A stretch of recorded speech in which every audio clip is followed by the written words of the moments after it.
Yes hello everyone, dear students, I hope कि आप सब ने टाइप 3 फैक्टराइजेशन का काफ़ी एंजॉय किया होगा और काफ़ी कुछ वहाँ से सीखा होगा बेटा।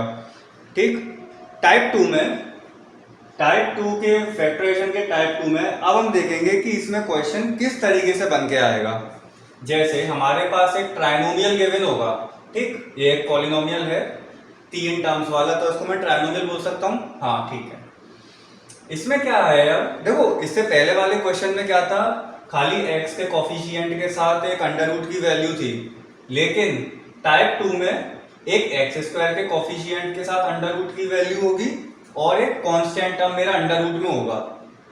ठीक, तो इसको अब हम कैसे फैक्टराइज करेंगे, तो इसको समझते हैं। तो सबसे पहले तो ध्यान देना बात को, चाहे वो टाइप 3 वाला क्वेश्चन हो अंडर रूट वाला, चाहे वो टाइप 2 वाला क्वेश्चन हो, सबसे पहले पॉलिनोमियल को स्टैंडर्ड फॉर्म में लिखना है। किस फॉर्म में लिखना है? स्टैंडर्ड फॉर्म में, मींस x की डिक्रीजिंग पावर में। ठीक, वैसे तो स्टैंडर्ड फॉर्म x की इंक्रीजिंग पावर भी होती है, लेकिन अपनी सुविधा के लिए हम इसमें x की डिक्रीजिंग पावर को लेके चलेंगे। ठीक है, पहला स्टेप क्लियर हो गया। ये चीज ये स्टेप सब में है ना, चाहे अंडर रूट हो चाहे ना हो। ओके, अब एक दो बातें हम समझ लेते हैं अपनी नॉलेज के लिए। जैसे मैं आपसे पूछूं कि 5 जो है वो किसका स्क्वायर है, 5 किसका स्क्वायर है, तो आप कहोगे सर 5 किसी का स्क्वायर नहीं है, पर मुझे इसमें स्क्वायर दिख रहा है कि हाँ 5 किसी का स्क्वायर है। किसका है? देखो, क्या मैं इस 5 को ऐसे लिख सकता हूं, under root 5 into under root 5? बिल्कुल लिख सकते हैं।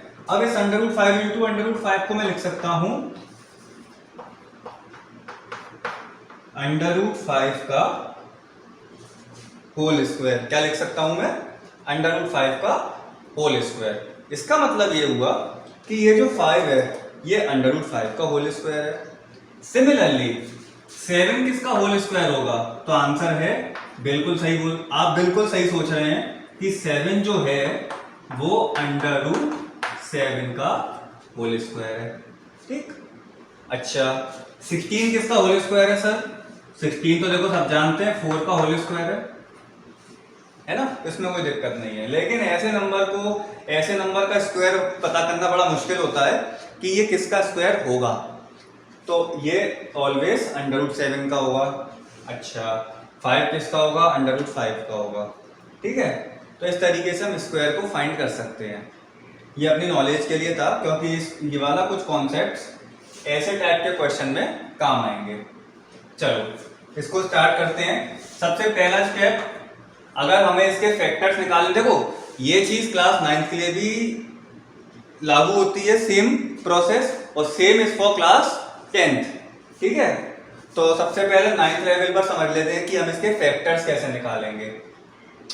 ओके, तो सबसे पहला स्टेप वही, एक्स स्क्वायर के कॉफिशिएंट का मल्टीप्लाई हम किसके साथ करेंगे?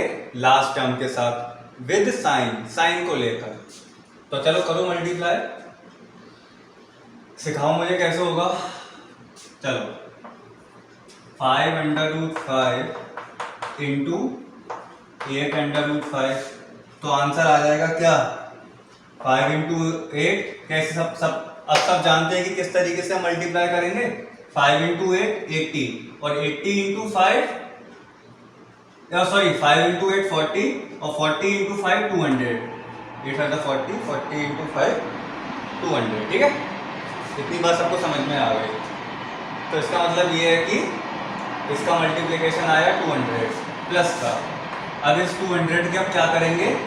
प्राइम फैक्टर्स करेंगे। इससे पहले वाली जो हमने वीडियो देखी थी बेटे, उसमें तो हमने प्राइम फैक्टर्स करे नहीं थे, है ना, क्योंकि वो बीच में अंडर रूट था, मतलब x का जो कॉफिशिएंट था वो अंडर रूट था, लेकिन इसमें हम करेंगे। ठीक है, तो 200 के प्राइम फैक्टर्स करो। चलो साइन को इग्नोर करके, तो 5 से स्टार्ट कर लेते हैं। 5 4 20, 5 8 40, 2 4 8, 2 2 4, 2 1 2। तो 200 के क्या प्राइम फैक्टर्स आए बेटे? तो 200 के प्राइम फैक्टर्स आए 5 इंटू 5 इंटू 2 इंटू 2 इंटू 2। अब इनको हमें इस तरीके से अरेंज करना है, इसका कॉम्बिनेशन इस तरीके से बनाना है दो नंबर्स का कि 30 आ जाए प्लस का, और उन दोनों को मल्टीप्लाई करने के बाद प्लस का 200 आए। तो देखो क्या बन सकता है, 5 2 10, 5 2 10, 2 20, 20 इंटू 10 ना, 20 और 10 दोनों प्लस के ले लेते हैं। हाँ, दोनों प्लस के ले लेते हैं। ध्यान देना बेटा, साइन आपको अपने अकॉर्डिंग चूज करने हैं, साइन ऐसे चूज करने हैं सच डेट कि ये इस कंडीशन को मींस इन दोनों को जब आप ऐड करो उनको, और जब आप इन दोनों को मल्टीप्लाई करो तो दोनों कंडीशन सेटिस्फाई होनी चाहिए। ठीक है प्यारे बच्चों, चलो आगे बढ़ते हैं। सॉरी, तो 5√5x² plus 20x plus 10x plus 8√5। ठीक है, अभी मैं फिलहाल 9th लेवल पर बता रहा हूं कि फैक्टर कैसे निकालेंगे। 10th लेवल पर क्या होगा कि हमें जीरो निकालने हैं, है ना। तो 9th के बच्चे कंफ्यूज मत हो जाना कि मैं जीरो क्या बोल रहा हूं, है ना। तो ये निकाल लिया हमने। अच्छा, पेयरिंग करेंगे, ग्रुपिंग करेंगे, इन दोनों का ग्रुप बन जाएगा और इन दोनों का ग्रुप बन जाएगा। ठीक है बेटे, इसको रब कर देते हैं।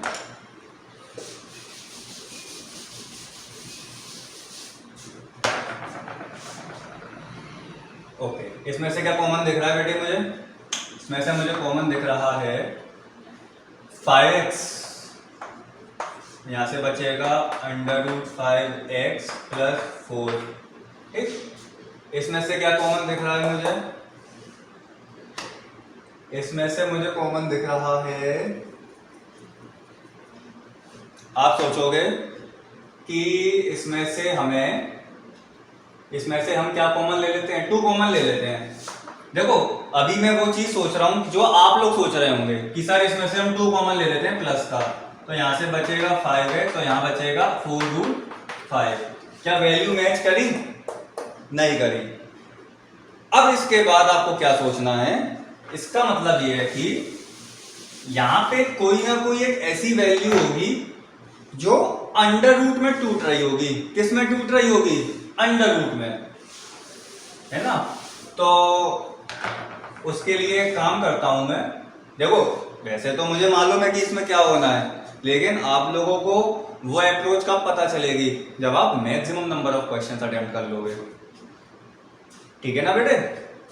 तो एक काम करता हूं मैं, इन दोनों टर्म्स को तो मैं एज इट इज लिखा देता हूं।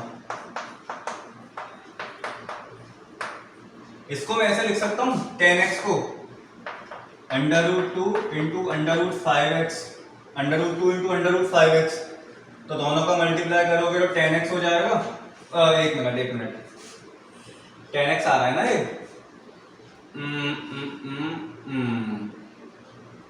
एक काम करते हैं,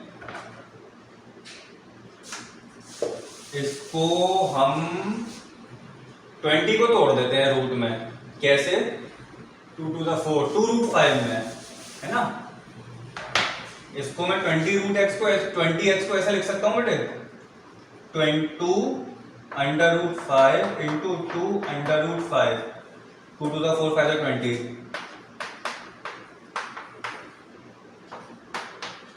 है ना।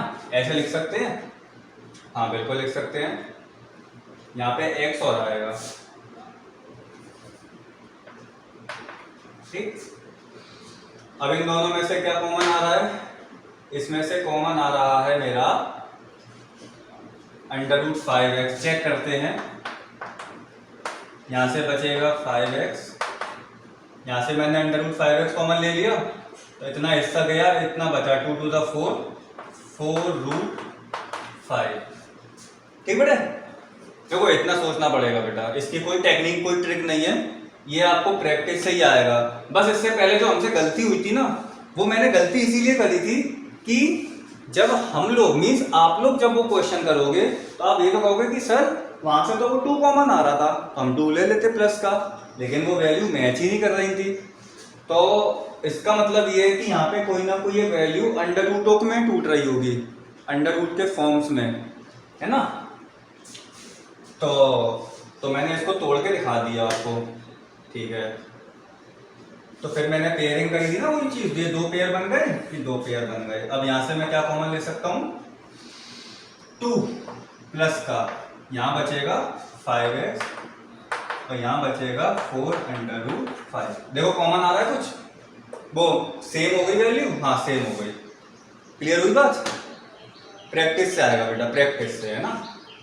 अब देखो इन दोनों टर्म्स में से क्या कॉमन आ रहा है, इन दोनों टर्म्स में से कॉमन आ रहा है 5x प्लस 4√5।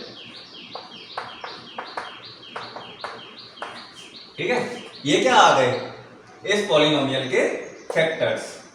इतना हम 9th लेवल पर सीख के आए हैं, लेकिन अब 10th वाले समझो। 10th वालों को निकालना पड़ेगा जीरोस। क्या निकालने पड़ेंगे, जीरोस। तो बेटे जब हम जीरोस निकालेंगे तो उस कंडीशन में सबसे पहले इस पॉलिनोमियल को जीरो के बराबर रखते हैं। तो अब ये quadratic polynomial, now this quadratic polynomial changes to quadratic equation. किसमें, क्वाड्रेटिक इक्वेशन में। ठीक है, तो ये भी जीरो के बराबर, ये भी जीरो के बराबर, ये भी जीरो के बराबर और ये भी जीरो के बराबर। ये क्या आ गए मेरे, ये आ गए मेरे 9th और 10th लेवल पर फैक्टर्स। 9th वालों को ऐसे नहीं करना, 10th वाले समझो। अब जीरो निकालना है तो हर फैक्टर को जीरो के बराबर रखेंगे। ठीक, इसको जीरो के बराबर और इसको जीरो के बराबर। तो यहां से x की वैल्यू निकालो, चलो। 5x इक्वल टू माइनस का 4√5, तो x की वैल्यू आ गई माइनस का 4√5/5। एक जीरो ये आया। Now we will find the second zero. चलो सेकंड जीरो निकालो, क्या है, इक्वल टू माइनस का 2, x की वैल्यू आ गई माइनस का 2/√5। ठीक बेटे, ये दो जीरो आ गए। अब 10th वाले इसको क्या बोलेंगे, अल्फा बोलेंगे पहले जीरो को, और दूसरे जीरो को बोलेंगे बीटा। क्या बोलेंगे, बीटा। तो इस तरीके से हम क्या फाइंड करते हैं बेटे, इस तरीके से हम इसके जीरो फाइंड कर लेंगे। तो ये एक ऐसा टाइप था जिसमें x² का कोफिशिएंट और कांस्टेंट टर्म हमारा एक रूट में दे रखे होंगे। शर्त सबसे पहली ये है कि सबसे पहले आप इसको स्टैंडर्ड फॉर्म में लिखिए, मींस x की डिक्रीजिंग पावर में, देन उसको फैक्टराइज करें। और ये 2-3 बातों का जरूर ध्यान रखना कि कभी कभी ऐसे नंबर होते हैं जो हमें दिखते नहीं है कि किसके स्क्वायर हैं, बट एक्चुअल में 7 जो है वो √7 का स्क्वायर है ना, 5 का स्क्वायर है। बट आपको मल्टीप्लिकेशन की प्रॉपर्टीज पता होनी चाहिए। ठीक है, तो यहाँ से हमने फैक्टर्स भी निकाल दिए और 10th लेवल पर जीरोस भी निकाल दिए, अल्फा और बीटा। ठीक है बेटे, तो इस तरीके से हम इसको फैक्टराइज करते हैं।